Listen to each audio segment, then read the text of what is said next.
Alright, what's going on, you guys? Welcome to Real Madrid Hub again. I'm your host, Dr. JOTA, and today talking about 5 different and important news for you all, guys. Of course, I will be talking about the most, latest updates on the team. Of course, we are still in the middle of this international break, so there's not much going on, but still, there's always something, or some news important to share with you all.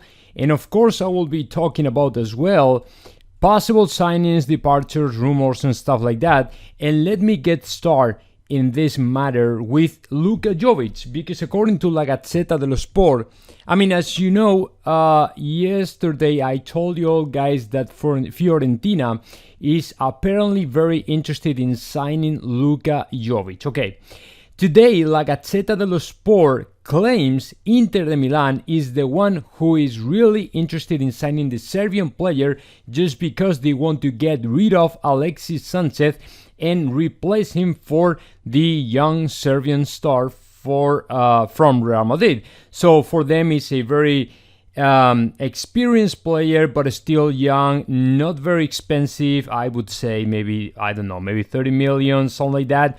We don't know though if that'd be for a on loan deal or just transfer. I don't know. But anyways, the player apparently is very attractive for the Italian side, and apparently they want to go ahead and try to lend the player for the next winter market, which is of course a very important deal for them and for us as well. The problem here, what I see that is a kind of problematic or maybe a concern, it is, okay, if you want to sell Luka Jovic, who are you going to sign for replacing Luka Jovic in this position? Because of course you can't count on Mariano Diaz, because he's a player that has been out of the squad for months.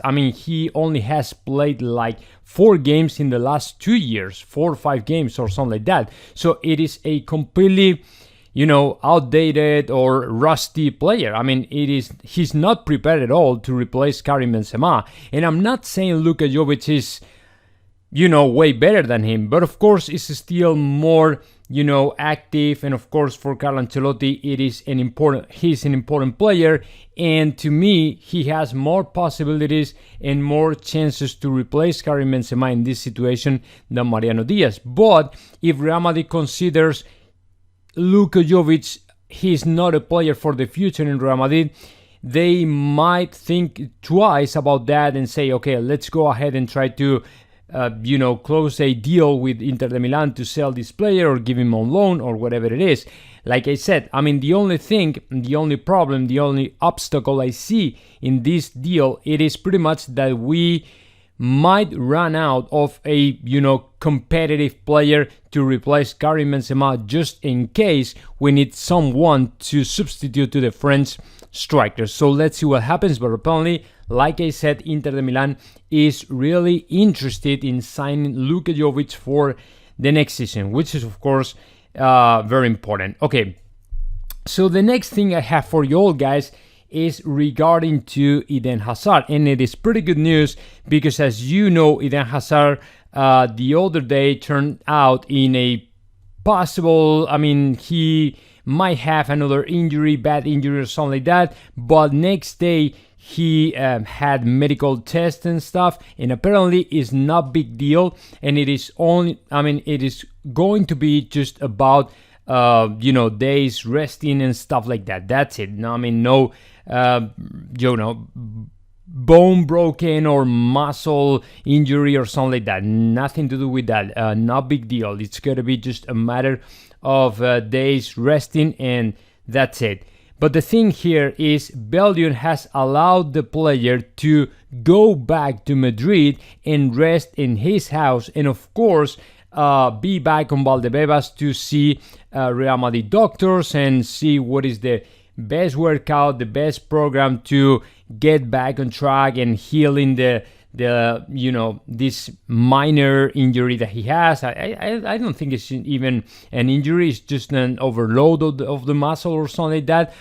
Not big deal, but the good news is we can recover him back sooner than expected, because as you know, today Belgium has to remain to play the third and fourth position of the Nations League against Italy. So for example, Courtois will remain there to play this game, but Hazard will not have to remain there, and he has been freed to get back to Madrid as soon as possible and start to work, like I said, on a program to be back on track, and of course to be available for Carlo Ancelotti for the return. The thing is, we still have like 10 days ahead of international break, so we have time enough to recover the Belgian player for Real Madrid, which is of course as well very good news, because let me tell you what, this doesn't happen very often. Normally, players, when they go out for international break, when they travel with their national teams, normally they remain, they stay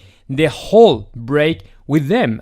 They never get back before, or ahead of the time, or the deadline, or whatever it is. So this is not, this is just an exception, and it is of course something really good. And I have to tell you what is my opinion about these international breaks and stuff, because as you know, I'm against that, just because Real Madrid is always harmed with this kind of international breaks, just because, what you see here, we were about to lose Eden Hazard with another injury, but it's not only Eden Hazard. All Real Madrid players who go out to play for the national teams, it is weird. It is not very common where they don't result, when they don't turn out or get back to Madrid with different injuries, multiple injuries, problems, struggles, tiredness, things like that. That's why I'm against that, and somebody has to do something about that, because it's from September all the way to November, every 2 weeks we have to stop every single competition, and the players have to fly with their and travel with their national teams, which is of course something that I don't like at all, because as a Madridista, I don't want and I don't like to see all the Real Madrid players, the most important players, and flying around and of course getting tired and getting injured with their national teams, because at the end of the day, the team that is paying your salary is Real Madrid. And then when you get back from your national team, you have to spend like 2 weeks or 3 weeks, because you're injured, and you have to, and the injury has to be healed and things like that. And so we have to wait like 2-3 weeks or 1 month, or when or the time necessary to get you back on track. You know what I'm saying? So that is why I don't think this is fair for Real Madrid. But anyways, let's move on now and let's talk about Vinicius, another player who is out there with his national team of Brazil. And last night Brazil played against Venezuela. But the bad news for Vinicius Jr., it is that he didn't play. He was not featured in the starting 11 of Brazil, just because Tite decided to put ahead of Vinicius Jr. to Anthony, which is, to me, very symbolic, because if you think about it, Vinicius is being so important in Real Madrid. He has been playing in the lineup of Real Madrid since the beginning of the season. So that was kind of strange for everybody when we saw the Vinicius Jr. that he was going to stay on the bench of Brazil, because everybody was expecting for him to be in the lineup, because he's very important right now in Real Madrid. He's doing a great job. He's scoring goals. He's assisting. He's always a very dangerous player. He always tries the one-on-one situations, dribblings and stuff like that. So what I was expecting for him, it was to see him in the lineup of Brazil, but it didn't happen. So it might be a big frustration for Vinicius Jr., who still has to wait for,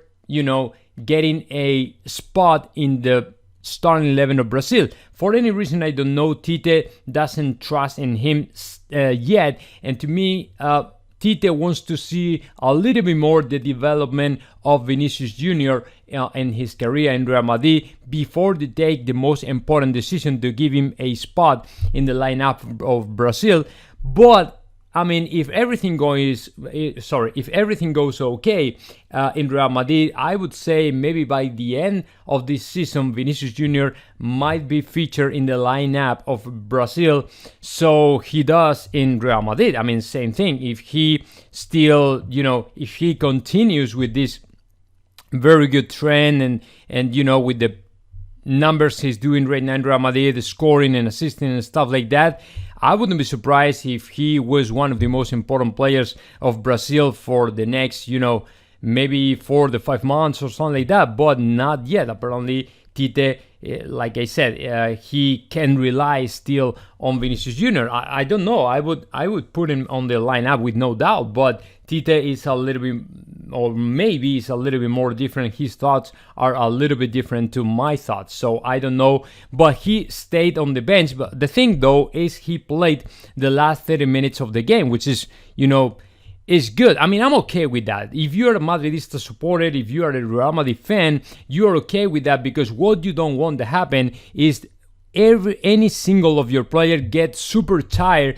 just because they have to play the 90 minutes of every single game with their national team. So I'm okay with that. The only thing why I feel frustrated, it is not because of me, it is because of himself. Because if you go with your national team, what you want to happen is to be featured at least in the starting 11. Because if you travel like 10,000 miles away from your house, from Madrid, from Spain, what you want to happen is to play, at least, not to remain on the bench. But anyways, okay, let's move on. Let's talk now about Kylian Mbappe again, because last night in Cadena Cope, Melchor Ruiz is a famous journalist, Spanish journalist.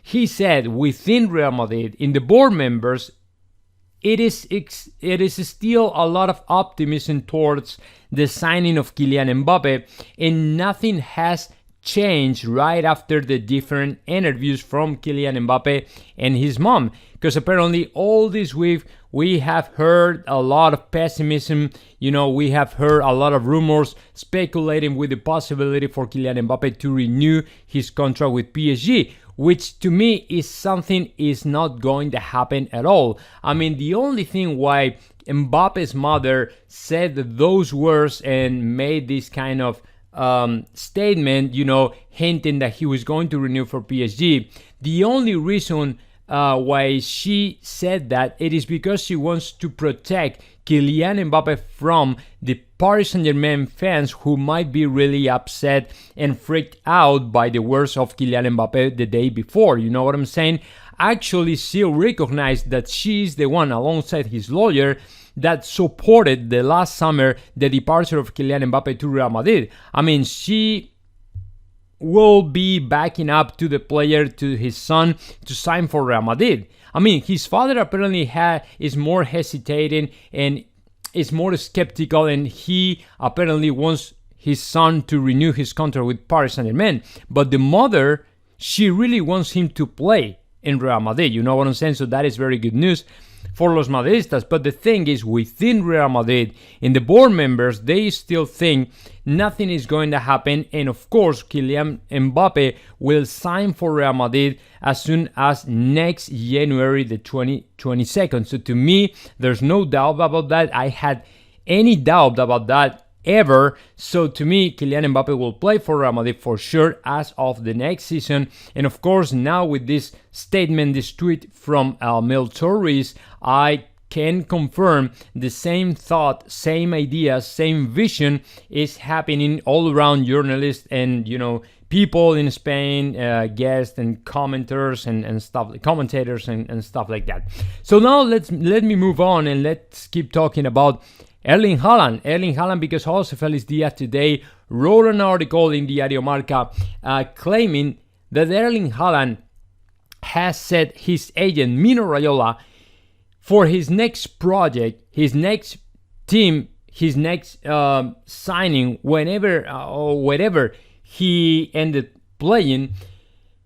He has to be the most important player. I mean, he has to be the icon of the next team. He has to be the most important player, and he has to be the leader, the captain of the new project in wherever he plays in, right? I mean, whether Real Madrid or any other team, Erling Haaland wants to be the epicenter of that project, which is of course very important because Real Madrid might give him that kind of role. But let me tell you what, this is kind of scary if you think about the possibility to put together Kylian Mbappe and Erling Haaland, because who is going to be the leader? Who is going to be the captain? Because both of them will be fighting for the Ballon d'Or and will be fighting for being the leader and the role of leader and things like that. So I don't know if might be any kind of conflict or if these players are okay playing together.